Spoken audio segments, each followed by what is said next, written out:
আজকে নতুন বছর জানুয়ারি 1 তারিখ আমি আজকে লাইফ চেঞ্জ করে ফেলবো। You are as young as your joints. Emotional pain, যে আমার বাচ্চা হয়েছে আমি কোলে নিতে পারতেছি না। হিউম্যান বডি বা হিউম্যান মেশিন ফান্ডামেন্টালি 7টা মুভমেন্ট করতে পারে। যে 17 বছর 364 দিন ছিল, ওই দিন সে খুব ইম্যাচিউর ছিল, হঠাৎ করে একদিনে সে বড় হয়ে ম্যাচিউর হয়ে গেছে, এরকম কিন্তু কিছু না। রাসূল সাল্লাল্লাহু আলাইহি ওয়াসাল্লাম বলছেন যে এতটুকু খাবা যাতে করে তোমার কোমর সোজা থাকে।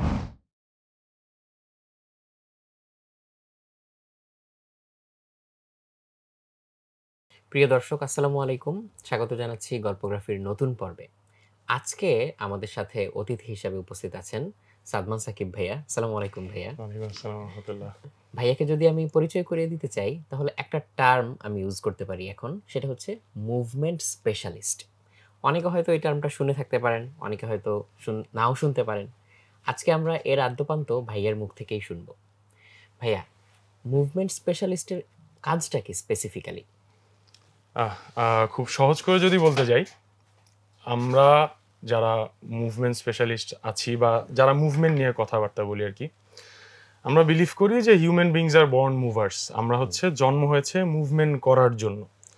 তো আমরা যদি প্রপারলি মুভমেন্ট করতে পারি বা ফ্রিলি মুভ করতে পারি, তাহলে আমরা লাইফটা মোটামুটি ফাংশনাল, ফিট এবং হেলদিভাবে চলতে পারবো। তো এটার ব্যাপারে যদি একটু ডিপ চলে যাই, আমাদের মুভমেন্টের ব্যাপারে যদি আমি বলি, মানুষ যে হিউম্যান মেশিনটা আছে, এই হিউম্যান বডি বা হিউম্যান মেশিন ফান্ডামেন্টালি 7টা মুভমেন্ট করতে পারে। তো এর বাইরে আসলে অন্য কোনো মুভমেন্ট বেসিকলি করতে পারে না। যদি করে ওটা জাস্ট মুভমেন্ট বলা চলে, ওটা ইদার আইসোমেট্রিক অথবা হচ্ছে শর্ট মাসল কন্ট্রাকশন। তো মুভমেন্টগুলো হচ্ছে কি, push, pull, squat, lunge, turn, hinge, gait. So push pull হচ্ছে আমি কোনো কিছুকে নিজের দিকে টেনে আনলাম, ধাক্কা দিয়ে সরিয়ে দিলাম। এটা হরিজন্টাল হতে পারে, ভার্টিক্যাল হতে পারে। আমি চেয়ারটাকে টেনে নিয়ে আসলাম, তারপর হচ্ছে টেবিলটাকে টেনে কাছে নিয়ে আসলাম, আমি একটা লাগেজ উপরে রাখলাম তাকের উপর, ওইটা হচ্ছে আমার জন্য একটা ভার্টিক্যাল পুশ। কোনো কিছু নামালাম, এটা হচ্ছে পুল। সো বেসিক্যালি পুশ পুল কমন হিসাব বোঝা যাচ্ছে। চেয়ারে আমি বসছি, স্কোয়াট। আমি সিঁড়ির ধাপ দিচ্ছি, একটা বড় লম্বা স্টেপ নিচ্ছি, এটা হচ্ছে লাঞ্জ। আমার ঘুরে কোনো কিছু নিতে হচ্ছে, টার্নিং বা ব্রেসিং। এরপর হচ্ছে আমাকে ঝুঁকে বা বেন্ড করে কোনো কিছু মাটি থেকে তুলতে হচ্ছে, হিঞ্জ। তারপর হচ্ছে হলো গেট বা লোকোমোশন হচ্ছে হলো কি, আমাকে পয়েন্ট এ থেকে পয়েন্ট বিতে কোনো কিছু একটা ক্যারি করে, অথবা আমি নিজে হেঁটে বা সাইকেল করে বা যে কোনোভাবে আমি পয়েন্ট এ থেকে পয়েন্ট বিতে যাচ্ছি, গেট। সো এই হচ্ছে আমার টোটাল 7টা ফান্ডামেন্টাল মুভমেন্ট। তো মানুষ যত বেটার এই 7টা মুভমেন্ট করতে পারবে, সে তত এফিশিয়েন্ট মুভার বা তত এফিশিয়েন্ট, সে এফিশিয়েন্টলি তার ডেইলি অ্যাক্টিভিটিগুলো সে করতে পারবে আর কি।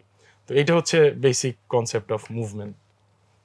এই মুভমেন্টের সাথে তো ভাইয়া ফিজিক্যাল পেইনও রিলেটেড, খুব ক্লোজলি রিলেটেড। কারণ আমরা এভরিডে লাইফে যা এক্সপেরিয়েন্স করি, যেমন হচ্ছে যারা হচ্ছে অফিস ওয়ার্কার, যেমন আমি যদি নিজের কথা বলি, যে সারাদিন হচ্ছে পিসির সামনে বসে থাকা, কম্পিউটারে এরকম করে কাজ করা করতে করতে হচ্ছে কখন নিজে যে ঝুঁকে যাই বা পশ্চার ঠিক থাকে না, এটা নিজেরও আসলে খেয়াল থাকে না। ফলে আমারও কিন্তু হচ্ছে নেক পেইন হয়। কয়দিন পরে পর হচ্ছে দেখা যায় যে ধরেন নামাজে সালাম ফিরাতে গেলে হচ্ছে এদিকে ঘাড় বেশি দূর যায় না, এরকম। আবার আমি যদি একটু বয়স্ক মানুষের কথা বলি, ধরা যাক আমাদের মা খালা বা এরকম বয়স্ক যারা, অনেকের হচ্ছে হাঁটুতে অনেক পেইন হয়, আবার অনেকের হচ্ছে সিভিয়ার ব্যাক পেইন হয়। তো আপনি যাদেরকে নিয়ে কাজ করেছেন এবং যাদেরকে নিয়ে এখনো কাজ করছেন, সো আপনার এক্সপেরিয়েন্সে কি বলে যে এই কি ধরনের পেইনগুলো খুব কমন বা মোস্ট কমনলি হচ্ছে পাওয়া যায়? আচ্ছা, এটা খুব মজার একটা জায়গা। রিসার্চে দেখা গেছে যে বাংলাদেশে আপনার শতকরা মানে শুধু নেক, ব্যাক এবং নি পেন, এই তিনটা অ্যারাউন্ড 60% মানুষের আছে। তার মানে হচ্ছে প্রতি 100 জনের মধ্যে 60 জনকে আপনি পাবেন এই তিনটার মধ্যে কোনো একটা ব্যথায় ভুগতেছে, যার মধ্যে হচ্ছে 1 আউট অফ 5, 5 জন একজন হচ্ছে ব্যাক পেন। সো খুবই কমন একটা জিনিস। আর এইটার যেই ইস্যুটা হচ্ছে, আমাদের মূল রিজন হচ্ছে আমাদের পশ্চারাল মানে ইমব্যালেন্স। আমরা ছোটবেলায় আল্লাহ তাআলা আমাদেরকে যেই স্পাইনের কার্ভ বা যেই শেপটা দিয়ে জন্ম দিয়েছেন, এরপর হচ্ছে আমরা নিজেদের মুভমেন্ট ঠিকমতো না থাকার কারণে লেথার্জি হয়, লেজিনেস হয়, ডেইলি অ্যাক্টিভিটি থাকে না। এই কারণে হচ্ছে আমাদের স্পাইনের যেই ন্যাচারাল যে এস শেপ কার্ভটা, ওটা হচ্ছে আমরা লুজ করি। তো এইটার পিছনে হচ্ছে ধরেন আমরা একটানা অনেকক্ষণ মোবাইল স্ক্রোল করতেছি, তো আমার ঘাড়টা ঝুঁকে গেল। তো হচ্ছে আমার এতে করে আমার ঘাড়ের যে কার্ভটা ন্যাচারাল ছিল এস শেপ, ওইটা কিছুটা নষ্ট হয়। চেয়ারে অনেকক্ষণ কাজ করছি বসে, আস্তে আস্তে হেলান দিয়ে চেয়ারের ভিতর ঢুকে গেলাম। তো ওই ঢুকে যাওয়ার ফলে হচ্ছে আমার ওই লোয়ার ব্যাকের যে কার্ভ আছে ওইটাও নষ্ট হয়ে গেছে। তো আমার যে এস শেপ যে স্পাইন, ওইটা হচ্ছে তার ন্যাচারাল যে কার্ভটা থাকে ওই কার্ভগুলো লুজ করে ফেলে। যখন ওইটা লুজ হয় তখন হচ্ছে বেসিকলি আমার ইমপ্রপার পশ্চারের কারণে বিভিন্ন ব্যথা শুরু হয়। আর এইটার যদি আমরা বলি যে সাধারণত আমরা যদি ধরেন লোয়ার ব্যাক পেইন সবচাইতে কমন, যে কেউ যদি আমরা একটু ডিপার যাই ফিজিওথেরাপিস্ট বা ডাক্তারের কাছে যারা কনসাল্ট করেছি, খুব কমন জিনিস হচ্ছে সায়াটিকা, তারপর হচ্ছে আপনার স্পন্ডেলাইসিস, ডিসলিপেজ, হার্নিয়েশন, খুব কমন জিনিস। তো এইটা হচ্ছে আমার লাম্বার স্পাইনের ডিসকমফোর্ট বা কোনো ধরনের ইস্যু হয়েছে। বাট আমি যদি একটু ভালো করে বুঝাইতে যাই, মুভমেন্ট টার্ম ইউজ করে যদি বলি, আমাদের বডিতে যে জয়েন্টগুলো আছে, মানে মেজর জয়েন্ট যেগুলো, ওই মেজর জয়েন্টগুলোর মধ্যে হচ্ছে দুই টাইপের জয়েন্ট হয়। একটা হচ্ছে মোবাইল জয়েন্ট, একটা হচ্ছে স্টেবল জয়েন্ট। তো মোবাইল জয়েন্ট হচ্ছে যেই জয়েন্টগুলো বেসিক্যালি মুভ করে। ধরেন আমার হিপ জয়েন্ট কিন্তু বল এন্ড সকেট, ও পুরো ফুল 360 ডিগ্রি মুভ করতেছে। কিন্তু আমার লাম্বার স্পাইন সেটা কিন্তু আবার স্টেবল জয়েন্ট, ও কিন্তু মুভ করে না, ও জাস্ট একটু হালকা পাতলা মুভমেন্ট করে।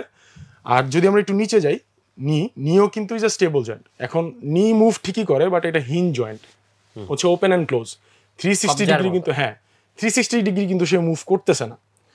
তো তার মানে ঘটনা হচ্ছে আমাদের খুব কমন যে পেইনের জায়গাটা, সেটা হচ্ছে হলো আমাদের স্টেবল জয়েন্টগুলোতে পেইন। হাঁটু দেখেন, লাম্বার স্পাইন দেখেন, স্টেবল জয়েন্ট, এর মাঝখানে আমার উপরে এবং নিচে আমার অ্যাঙ্কেল জয়েন্ট এবং হিপ জয়েন্ট, এই দুইটা জয়েন্ট আমার কিন্তু মোবাইল, অ্যাঙ্কেলও মোবাইল, হিপও মোবাইল। এখন এই দুইটা জয়েন্ট যখন তার মোবিলিটি লুজ করে, তখন হচ্ছে আমার যে মাঝখানের যে উপরে এবং নিচে যে স্টেবল জয়েন্টগুলো আছে, ওই জয়েন্টগুলো স্টেবল না থাকার কারণে, বা আমার যেই জয়েন্টটা মোবাইল থাকার দরকার ওইটার মোবিলিটি লুজ করে ফেলার কারণে হচ্ছে আমার স্টেবল জয়েন্টের স্টেবিলিটি হারায়, বা সে কম্প্রোমাইজ করতে গিয়ে সে মুভ করে, যে কারণে হচ্ছে সে ব্যথাটা তৈরি হয় আর কি। তো এই হচ্ছে মূলত ব্যথার রিজন। তো আমরা যদি আমাদের ওই মোবাইল জয়েন্টগুলোর মোবিলিটির উপরে কাজ করতে পারি, তাহলে আল্লাহর রহমতে দেখা যায় যে ম্যাক্সিমাম ওই স্টেবল জয়েন্টের প্রবলেমগুলো অটোমেটিকলি সলভ হয়ে যায়। তো এই যে বিভিন্ন ধরনের পেইনগুলো, এগুলো মানুষজন ফেস করে, সো তখন তারা কিন্তু অনেক রকম চিকিৎসারই শরণাপন্ন হয়। সো তার মধ্যে কিছু হয়তো মেথডিক্যাল, কিছু হয়তো আনকনভেনশনাল, আবার অনেক সময় দেখা যায় যে ডাক্তারের কাছে গেলাম, ডাক্তার হচ্ছে কিছু একটা ইনজেকশন দিল বা কোনো একটা ওষুধ দিল, কিছুদিন ভালো থাকে, তারপর হচ্ছে আবার অটোমেটিক্যালি আগের জায়গায় ব্যাক করে, কিংবা আগের চেয়ে খারাপ অবস্থায়ও হচ্ছে অনেক পেইন চলে যায়। সো এই পেইন ম্যানেজমেন্টটা আসলে কিভাবে করা উচিত? What's the proper way? ওই যে শুরুতে বললাম যে আমার 7টা মুভমেন্ট, আমি মানুষ মুভার বা মানুষ মেশিন হিসাবে এই 7টা মুভমেন্ট যত বেটার করতে পারবো, তত আমি আমার জয়েন্ট মোবাইল থাকবে এবং আমি তত বেটার ফাংশন করতে পারবো। সো এটা হচ্ছে আমার ম্যানেজমেন্ট ওয়াইজ।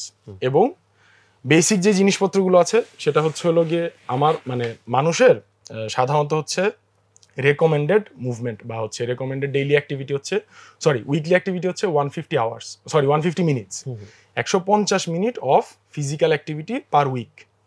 এর মধ্যে 75 মিনিট হবে হচ্ছে আপনার ভিগোরাস বা মোটামুটি একটু এমন অ্যাক্টিভিটি যেটা আপনার হার্ট রেট এলিভেট করবে। এটা স্ট্রেংথ ট্রেনিং হতে পারে, বা হচ্ছে আপনি সাইকেল চালাচ্ছেন বা দৌড়াচ্ছেন, একটু স্পিডে দৌড়াবেন, যেটাতে হচ্ছে আপনার হার্ট রেট একটু এলিভেট হবে। ঘাম ঝরাতে হবে, ঘাম শীতকালে না ঝরতে পারে, হার্ট রেট এলিভেট করতে হবে, সেটা হচ্ছে মেইন কথা।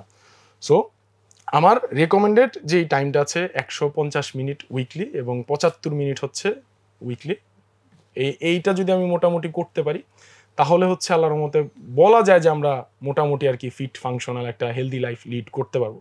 এবং এই জিনিসটা খুব মানে কমন একটা টার্ম, যে you are as young as your joints. এখন ধরেন আমার বয়স 20, এখন আমার জয়েন্ট হচ্ছে 40 বছর বা 50 বছর একজনের মতন, আমার জয়েন্টে প্রবলেম হয়েছে, আমি মুভমেন্ট করতেছি না, বসে বসে কাজ করতেছি। এখন অনেকেই ফ্রিল্যান্সিং করে, তো ফ্রিল্যান্সিং করার ফলে কিন্তু একটা না অল্প বয়সেই তারা হচ্ছে কম্পিউটারের সাথে একদম পুরো ফুল অতপ্রতভাবে জড়িত হয়ে গেছে, একটা না ওইখানেই আটকানো। তো সে হয়তো ইয়াং, কিন্তু তার জয়েন্টগুলো হচ্ছে ওই মোবিলিটি লুজ করার ফলে সে কিন্তু তার যে জয়েন্টের যে এজ, ওইটা কিন্তু ধরেন 40, 50, 60-এ চলে গেছে। সে কিন্তু এখন তার 20 বছরে যেই টাইপের মুভমেন্ট করার কথা বা যেইভাবে তার চলতে ফিরতে পারার কথা, সেগুলো কিন্তু সে চলতে ফিরতে পারে না।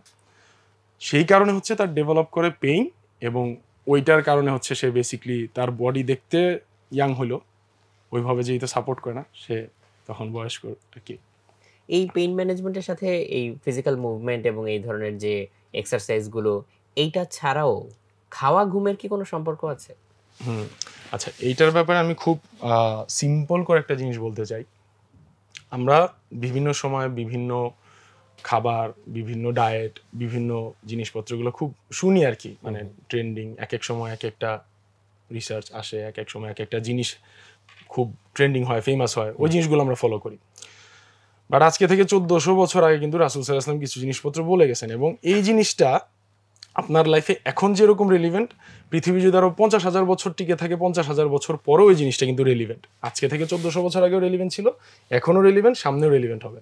আমার খুব কমপ্লেক্স কোনো কিছুর দরকার নেই। আমি কেউ যখন আমাকে বলে যে একটা হেলদি লাইফস্টাইল লিড করার জন্য আমার কি করতে হবে, আমি খাবো কিভাবে, ঘুমাবো কিভাবে, ডেইলি কি কাজ করা যেতে পারে, আমি স্ট্রেইট বলি যে রাসূলের সুন্নাহ ফলো করা বেটার।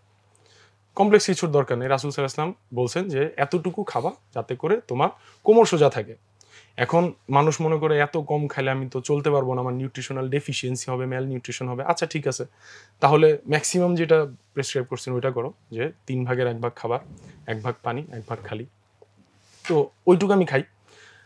আর হচ্ছে রাসূল সাল্লাল্লাহু আলাইহি ওয়াসাল্লাম কিন্তু সপ্তাহে 2 দিন রোজা রাখতেন। এখন হচ্ছে রিসার্চের মাধ্যমে ইন্টারমিটেন্ট ফাস্টিং, একটা ফ্যান্সি টার্ম, ইন্টারমিটেন্ট ফাস্টিং এর অনেক বেনিফিট চলে আসতেছে। তো রাসূল সাল্লাল্লাহু আলাইহি ওয়াসাল্লাম কিন্তু অনেক আগে বলে দিয়েছেন যে তোমরা চেষ্টা করো সপ্তাহে যদি 2 দিন নফল রোজা রাখা যায়, সোমবার এবং বৃহস্পতিবার।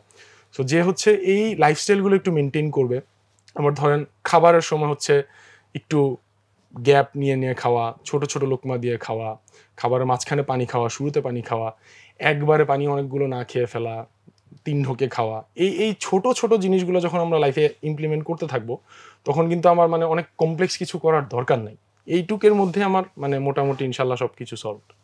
তো এইটা আমি খুব বিলিভ করি যে আমার যদি আমার রুটে আমি চলে যেতে পারি, তাহলে হচ্ছে আমার জন্য সব কিছু সহজ। যে কোনো কিছু আমি ইন্টারনেট থেকে শুনি, ইনফরমেশনের যুগ, যাই শুনি না কেন আমার কোয়েশ্চেন করতে হবে। একমাত্র সামিয়ানা ওয়া তাওয়ানা শুধু হচ্ছে আল্লাহ এবং আল্লাহ রাসূলের জন্য। তো ওই জিনিসের মধ্যে আমার কোয়েশ্চেন করার প্রয়োজন নেই, প্রুভেন। এটা একদম চক্ষু বন্ধ করে বিলিভ করতে পারি। ভাই, আপনি পেইন ম্যানেজমেন্ট করতে গিয়ে যত কাজ করেছেন এবং সেখান থেকে আমি জানি যে আপনি কিছু মেথড ডেভেলপ করেছেন। সো এই মেথডগুলো কি কি, বা এর ডেভেলপমেন্টের পিছনে কাহিনীটা কি, এটা যদি আমাদেরকে একটু বলেন। হ্যাঁ, এটা খুবই রিসেন্ট একটা স্টোরি। আমি হচ্ছে খুব রিসেন্ট বাবা হইছে। তো এটা একটা ইমোশনাল জার্নি। আমার মাঝখানে হচ্ছে বাইকে একটা অ্যাক্সিডেন্টের কারণে হচ্ছে ব্যাকে আমি আবার ব্যথা পাই। তো আমার ছেলে হইছে। আমার হসপিটালে হচ্ছে আমার ছেলে তখন ওখানে ছিল। সবাই কোলে নিতেছে। আমি তাকে যে ঝুঁকবো, ঝুঁকে যে তাকে কোলে নিব, আমি একটু বেন্ড হতে পারতেছিলাম না। তো ব্যাপারটা হচ্ছে হলো গিয়ে আমার পিঠে ব্যথা বা কোমরে ব্যথার যতটুকু ছিল তার চাইতে কিন্তু অনেক বেশি ব্যথা এখানে লাগছে। ইমোশনাল পেইন, যে আমার বাচ্চা হইছে, আমি কোলে নিতে পারতেছি না। এখন কি করব আমি?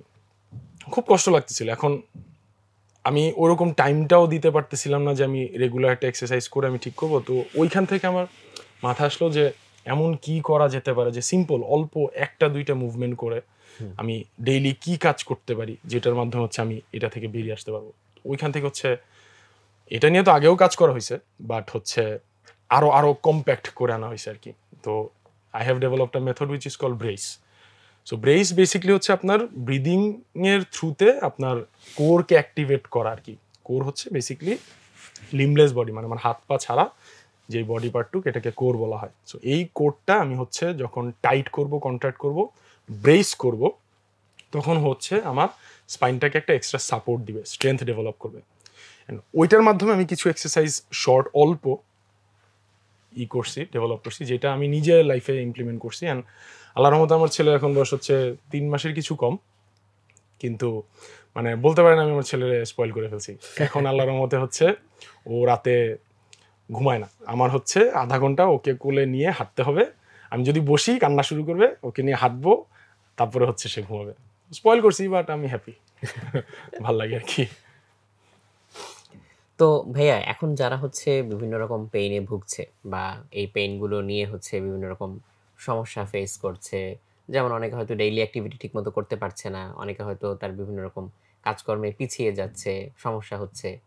সো স্টার্টিং পয়েন্টটা কোথায়? এখন কোত্থেকে কাজ শুরু করবে, কিভাবে আগাবে, এবং লং টার্ম ম্যানেজমেন্টের জন্য কিন্তু একটা মানে মেন্টাল রেজলিউশন লাগে। এটা এখন মোর রিলিভেন্ট, কারণ যে সামনে নিউ ইয়ার আসছে, আমরা কয়দিন পরেই দেখতে পাবো ফেসবুক পোস্টে ভরে যাবে যে নিউ ইয়ার্স রেজলিউশন এইটা সেইটা। হঠাৎ করে একদিন ঘুম থেকে উঠে মনে হবে যে আজকে ফিট হয়ে যাব। অনেকে হচ্ছে আবেগের বশে হচ্ছে জিমেও ভর্তি হয়ে যায় 3-4 মাসের জন্য, কিন্তু 2 দিন গিয়ে আর অনেক সময় যাওয়া হয় না। আমার মনে হয় দর্শকরা যারা এই মুহূর্তে দেখছেন, আপনাদেরও লাইফে হয়তো এরকম কোনো এক্সপিরিয়েন্স আছে যে একবার খুব মোটিভেটেড হয়ে জিমে ভর্তি হলাম বা কোনো একটা ফিটনেস প্রোগ্রামে ভর্তি হলাম, তারপর হচ্ছে 1-2 দিন যাওয়ার পরে আর হচ্ছে কন্টিনিউ করা হয় না। থাকতেই পারে এরকম, এটা বেশ common. So where to start, and এই লং টার্ম মোটিভেশনটা আসলে হচ্ছে কিভাবে ধরে রাখা যায়, এই রেজলিউশনটা কিভাবে ধরে রাখা যায়, এইটা আমার কাছে মনে হয় যে অনেকের জন্য বেশি কঠিন পার্ট। আমি যেটা মনে করি, নিউ ইয়ার্স রেজলিউশন না করে হচ্ছে 31 ডিসেম্বর বা 30 ডিসেম্বর একটা রেজলিউশন নেয়। আমার নতুন বছরে নতুন 1 তারিখ মানে এমন কিছু না, এই জিনিসটা আমি খুব বিরোধিতা করি যে আমার আজকে নতুন বছর জানুয়ারি 1 তারিখ আমি আজকে লাইফ চেঞ্জ করে ফেলবো। এটা হচ্ছে ইসের মতো আর কি, যে 18 বছর পার হয়েছে, আমার এখন 18 হয়েছে, আমার এখন আমি বড় হয়ে গেছি। যে 17 বছর 364 দিন ছিল, ওই দিন সে খুব ইম্যাচিউর ছিল, হঠাৎ করে একদিনে সে বড় হয়ে ম্যাচিউর হয়ে গেছে, এরকম কিন্তু কিছু না। তো আমি যেটা মনে করি যে আমাদের যেটা করা দরকার, এই নতুন রেজলিউশন না নেয়া, আজকে যদি হয় আমি আজকেই ডিসাইড করি আজকে আমি করব, খুব বড় কিছু করার দরকার নেই। একবারে যখন অনেক বেশি আপনি লোড নেবেন, অনেক বেশি বড় গোল সেট করবেন, তখন হচ্ছে ওই জিনিসগুলো কিছুদিন করার পরে একটু বেশি ওভারওয়েলমিং লাগে। তখন হচ্ছে মনে হয় যে না আজকে আর পারবো না, কিছুদিন রেস্ট নেই।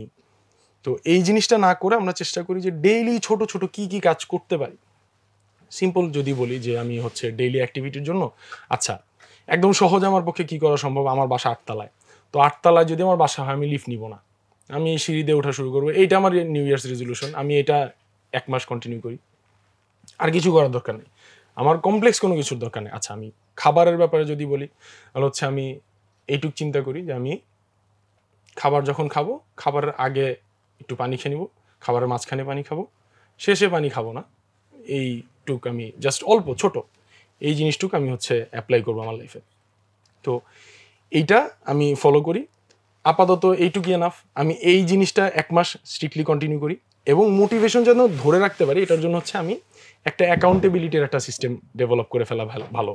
যে ধরেন আমি আমার একটা ফ্রেন্ডকে সাথে নিলাম আমার জার্নিতে, বা আমার ফ্যামিলি মেম্বারদের তাদেরকে ইনভাইট করলাম। এখন তো হচ্ছে কিছু অ্যাপ আছে, তো ওই অ্যাপের মাধ্যমে আপনি শেয়ার করতে পারেন, আপনার হ্যাবিট ট্র্যাক করতে পারেন। 1 নম্বর আজকে আমি করলাম কি না করলে টিক আসলো, এবং শেয়ার করলাম। ধরেন আজকে আমার কোনো কারণে আমি টাইম পাই নাই, আজকে মিস হয়ে গেল, তো আমার সাথে যে অ্যাকাউন্টেবিলিটির ফ্রেন্ড আছে সে আমাকে চেক করলো যে কী ব্যাপার, গতকালকে তো মিস হয়ে গেছে। তো এইরকম জিনিসপত্রগুলো যদি একটু টুকটাক আমরা আস্তে আস্তে করে ফেলতে পারি তাহলে হচ্ছে আমার জন্য ইজি।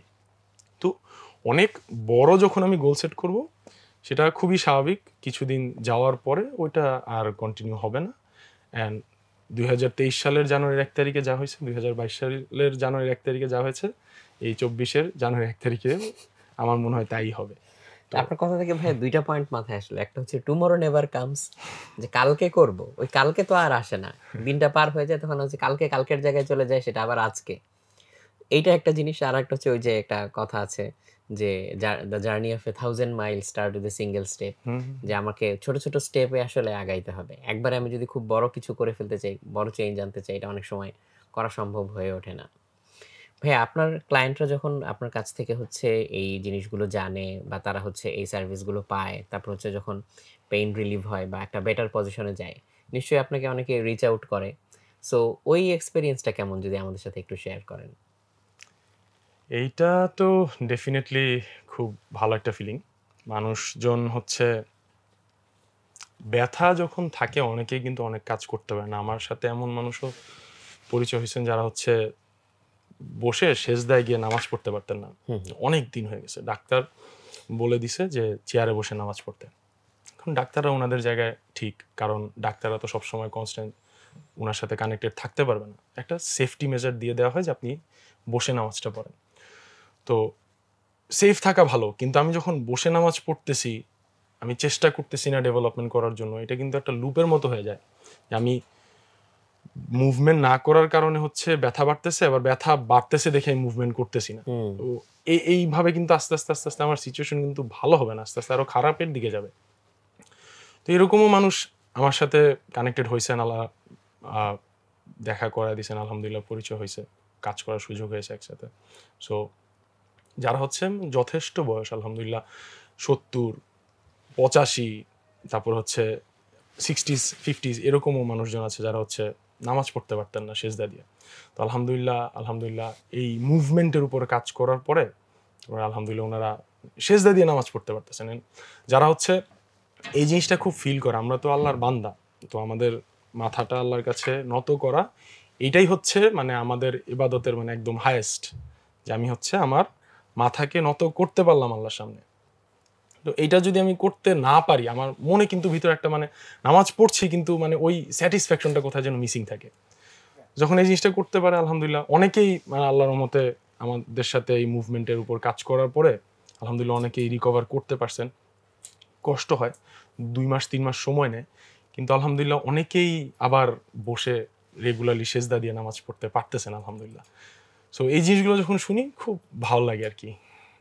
ভাই আপনি যে এই কাজটা করছেন, এই কাজটার পিছনে আপনার হচ্ছে বিগার হোয়াইটা কি? যে কেন করছেন, কিভাবে করছেন? কারণ সারফেস লেভেলে আমরা হচ্ছে অনেকে অনেক কাজ করি। বাট এই স্ট্রং একটা পারপাস না থাকলে দেখা যায় যে এটাকে খুব আঁকড়ে ধরে রাখা খুব মুশকিল হয়। সো আপনার সাথে কথা বলে আমার কাছে মনে হচ্ছিল যে আপনার এখানে একটা খুব স্ট্রং হোয়াই কাজ করছে। এটার স্ট্রং হোয়াই হচ্ছে হলো গিয়ে 10 বছর আগে হবে। 10 বছর আমি তখন হচ্ছে এমনি নর্মাল মানুষকে পার্সোনাল ট্রেনিং করাতাম হবি হিসাবে পার্ট টাইম। তো ওর মধ্যে একজন ছিলেন, ও দাদু বলে রাখতাম আর কি, বয়স্ক, ওনার বয়স 73-এর মতন ছিল তখন। তো উনি মানে কুঁজো হয়ে হাঁটতেন আর কি, সোজা হয়ে হাঁটতেন না। ওনার যে বেডরুম ওইখান থেকে ওয়াশরুম পর্যন্ত একটা দড়ি টাঙানো, ওই দড়ি ধরে ধরে ধরে ধরে উনি ওয়াশরুমে যেতেন, সোজা হয়ে দাঁড়াতে পারতেন না। তো তখন হচ্ছে উনি আমাকে বলেন যে কিছু করা যায় কিনা। আমার কনসেপ্ট ছিল তখন উনি আমাকে নিছেন যে আমি রেগুলার ওনাকে কিছু এক্সারসাইজ করিয়ে দিব আর কি, গিয়ে গিয়ে করাতাম ধরে ধরে। তো আল্লাহর রহমতে 2 মাস এক্সারসাইজ করার পরে উনি হচ্ছেন সোজা হয়ে দাঁড়ানো শুরু করছেন, পুরো ফুল না কিন্তু আলহামদুলিল্লাহ উনি লেস সাপোর্ট নিচ্ছেন ওই দড়িটা থেকে, একটু হাঁটতে পারতেছেন। একদিন হচ্ছে উনি আমার মাথায় হাত বুলে দিয়ে চোখ দিয়ে পানি ছেড়ে দিছেন, বললো যে আমি দাদু তোমার জন্য দোয়া করি, জীবনে আল্লাহ তোমাকে অনেক দেখ, তুমি অনেক বড় হও, আমার জন্য তুমি কি করছো এটা আমি তোমাকে কখনো বলে বোঝাতে পারবো না। হ্যাঁ, এটা মানে খুব মানে মনে হলো যে লাইফে অন্যান্য যে কোনো প্রফেশনেই যাই না কেন, যাই করি না কেন, আমার মনে হয় এই যে মন থেকে যে দোয়া, এই জিনিসটা হয়তো অন্য কিছুতে পাবো না। তারপরে মনে হলো যে না, চেষ্টা করি, দেখি কতটুকু কি করা যায় আর কি। আলহামদুলিল্লাহ। ভাই আমাদের যারা হচ্ছে অডিয়েন্স তাদের বেশ বড় একটা অংশ হচ্ছে ইয়াং পিপল। সো আপনি যেটা বললেন যে you are as young as your joints. So হয়তো জয়েন্টের দিক থেকে কারো হয়তো বয়স মানে ফিজিক্যাল যে এজ বা ক্যালেন্ডার এজ তার চেয়ে হয়তো বেশিও হতে পারে। সো অনেকেই অনেক রকম হচ্ছে হয়তো প্রবলেমে ভুগতে পারে। সো আমাদের রকমারির অডিয়েন্সের জন্য হচ্ছে আপনার আজকে কি মেসেজ হতে পারে? খুব শর্ট করে যদি বলি, সিম্পল, আমার ডেইলি কিছু অ্যাক্টিভিটি, ফিজিক্যাল অ্যাক্টিভিটি বাড়ানো প্রয়োজন। এখন আমি যদি সপ্তাহে 150 মিনিট বলতে হচ্ছে সপ্তাহে 5 দিন 30 মিনিট করে ধরেন, যে কোনো আমি জগিং করতে বের হলাম, হাঁটলাম। আমি এই জিনিসটা হচ্ছে নিরেয়ালের একটা বই আছে হুকড, ওই বইটা থেকে আমার এই কনসেপ্টটা খুব ভালো লাগছে।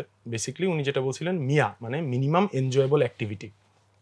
আমি প্রতিদিন এমন একটা কিছু করব ফিজিক্যাল অ্যাক্টিভিটি যে জিনিসটা আমি এনজয় করতেছি। ওই জিম বা ওয়ার্কআউট জোনে গেলে একটা কমন টার্ম আমরা খুব পাই, no pain no gain. But no pain no gain জিনিসটা কি আমার জন্য সাইকোলজিক্যালি হেলদি না। প্রতিদিন আমি কিন্তু পেইনটা টলারেট করতে পারবো না, আমার জন্য বিরক্তিকর হবে। আর আমি যখন পেইন নিব, একটাবার আমি যখন পেইনটা নিচ্ছি, আমার তখন মনে হবে যে I deserve a rest. So ওই রেস্ট তখন হচ্ছে যে যারা নিউ কামার তাদের জন্য হচ্ছে 1 দিন 2 দিন 3 দিন 7 দিন 1 মাস 3 মাস, তারপরে একদম শেষ। তো এই কারণে আমি চাই যেন আপনারা প্রতিদিন এমন একটা কিছু ফিজিক্যাল অ্যাক্টিভিটি করেন যে জিনিসটা আপনারা এনজয় করতেছেন। ছোট ছোট হোক, একটু হাঁটতে বের হলেন, একটু জগিং গেলেন, সাইকেল যদি থাকে সাইকেল চালালেন, না হলে অ্যাটলিস্ট সিঁড়ি দিয়ে হাঁটা উঠার নামা করেন, তারপর হচ্ছে এনিথিং। আর যেই আমি ফান্ডামেন্টাল 7টা মুভমেন্ট বললাম, এগুলো কিন্তু খুব সহজ। স্কোয়াট, জাস্ট উঠবস করা, এটা অল্প কিছু আপনারা করেন। আমি সিম্পল আপনাদের জন্য কিছু এক্সারসাইজ দিয়ে দিতে পারি, যেটা হচ্ছে আপনারা রেগুলার করতে পারবেন। ধরেন যারা পুশ আপ করতে পারেন তারা পুশ আপ করলেন। পুশ আপ যদি ওইরকম স্ট্রেংথ না থাকে তাহলে হচ্ছে ওয়ালে ধরে ওয়াল পুশ আপ করলেন। পুল আপের জন্য যদি কোনো পুল আপ বার থাকে, পুল আপ বার দিয়ে পুল আপ করলেন, যেটা দিয়ে আমার পুশ পুল 2টা কাজ হয়ে যাবে। এরপর হচ্ছে আমি হচ্ছে বেন্ড করব, চেষ্টা করব হিঞ্জ বা বেন্ড করা, যেটা হচ্ছে আমার রুকুতে যেভাবে যাই ঠিক ওরকম হবে। তো ওইটা হচ্ছে আমাকে আমার পশ্চিরের চেইনকে এঙ্গেজ করবে, যেটা আমার লোয়ার ব্যাকের হেলথ ইমপ্রুভ করবে। তারপর হচ্ছে ব্রেস বা টার্নিং, টুইস্ট করা, আড়মোড়া ভাঙা, এই জিনিসগুলো করা। রেগুলার হচ্ছে হাঁটা চলা, জগিং, এটা গেটের মধ্যে পড়ে যাবে। লাঞ্জ, সিঁড়ি যখন উঠছেন তখন চেষ্টা করেন একসাথে 2 ধাপ ওঠার জন্য, একটু হালকা মাসের উপর স্ট্রেস পড়লো, ওইটা আপনার জন্য ভালো। স্কোয়াট করলেন, পুশ করলেন, পুল করলেন, লাঞ্জ করলেন, একটু হালকা পাতলা। ধরেন যারা কখনো কোনো ধরনের ওয়ার্কআউট করছেন অ্যাবের বা পেটের, সবাই কিন্তু প্ল্যাঙ্ক চিনি, প্ল্যাঙ্ক থেকে স্টার্ট করা যেতে পারে। খুব সহজ সহজ যেই জিনিসগুলো আমরা জানি ওই জিনিসগুলোই আমরা করি, কিন্তু মেকশিওর যে প্রতিদিন অল্প অল্প করে কিছু কিছু করতেছি। সো এই 7টা মুভমেন্ট যদি আমি প্রতিদিন করতে পারি অল্প অল্প করে, তাহলে কিন্তু আমার জন্য মানে আমার জয়েন্ট বেটার থাকবে এবং আমি ওভারঅল মুভমেন্ট বেটার করতে পারবো। তো এটাই আমার মনে হয় যে আপনাদের সবার জন্য মেসেজ। আর চেষ্টা করব যেন এমন কিছু করা যে জিনিসটা আমার জন্য স্ট্রেসফুল, আমি এনজয় করি। সো এনজয় করলে আমার জন্য এটা কন্টিনিউ করা সহজ। যদি স্ট্রেসফুল হয় তাহলে কন্টিনিউ আসলে করতে কষ্ট হবে। ভাইয়ার কথার মধ্যে কিন্তু অনেকগুলা মানে টেক অ্যাওয়ে পয়েন্ট ছিল। সো যারা এই পর্যন্ত মনোযোগ দিয়ে দেখেছেন এবং এটাকে অ্যাকশনেবল কোনো একটা প্ল্যানে পরিণত করতে চান, তারা কিন্তু চাইলে কমেন্টে এই টেক অ্যাওয়ে পয়েন্টগুলো লিখতে পারেন বা অ্যাকশনেবল পয়েন্টসগুলো লিখতে পারেন যে এই পয়েন্টগুলো আমি নিজে ফলো করার চেষ্টা করব। আর ভাইয়ার যেটা সাজেশনটা আমার কাছে খুব ভালো লাগলো, সেটা হচ্ছে এভরিডে লাইফেই তো আমরা এই মুভমেন্টগুলো করি, সেখানেই যদি আমি জাস্ট একটু স্ট্রেস দেই বা একটু যদি হচ্ছে সচেতনভাবে করার চেষ্টা করি, তাহলে কিন্তু অনেকটুকু ইমপ্রুভ হয়ে যাবে। যে আমাকে খুব এক্সট্রাভ্যাগেন্ট কিছু একবারেই করতে হবে না বা এক্সট্রাঅর্ডিনারি কিছুর দিকে যেতে হবে না। সো আশা করি আমরা হচ্ছে এই টেক অ্যাওয়ে পয়েন্টগুলো নিজেরা নিজেদের মতো করে নিতে পারবো এবং এটাকে আমাদের লাইফে ইনশাল্লাহ কাজে লাগাতে পারবো। ভাইয়াকে অনেক ধন্যবাদ আজকে আমাদেরকে এই সময়টা দেওয়ার জন্য। এবং দর্শকরা যদি চান, আপনাদের যদি এখানে কোনো এক্সট্রা কোয়ারি থাকে বা হচ্ছে আরো কোনো জিজ্ঞাসা থাকে, আমরা চাইলে কিন্তু কিছুদিন পরে একটা ফলো আপ সেশনও করতে পারি, যে আজকে ভাইয়া যেগুলো বললেন সেগুলো কে কে ফলো করেছেন, সেখান থেকে হচ্ছে কি কি ইমপ্রুভমেন্ট হয়েছে এবং এইখান থেকে আমরা আর কোথায় যেতে পারি, এরকম একটা ফলো আপ সেশন কিন্তু আমাদের হতেই পারে। তো ইনশাল্লাহ সেটারও আমরা চাইলে আয়োজন করতে পারি। তো ভাইয়াকে আবারও ধন্যবাদ দিচ্ছি, দর্শকদেরও অনেক ধন্যবাদ এতক্ষণ আমাদের সাথে থাকার জন্য। আশা করি সবাই ভালো থাকবেন এবং সুস্থ থাকবেন। আসসালামু আলাইকুম।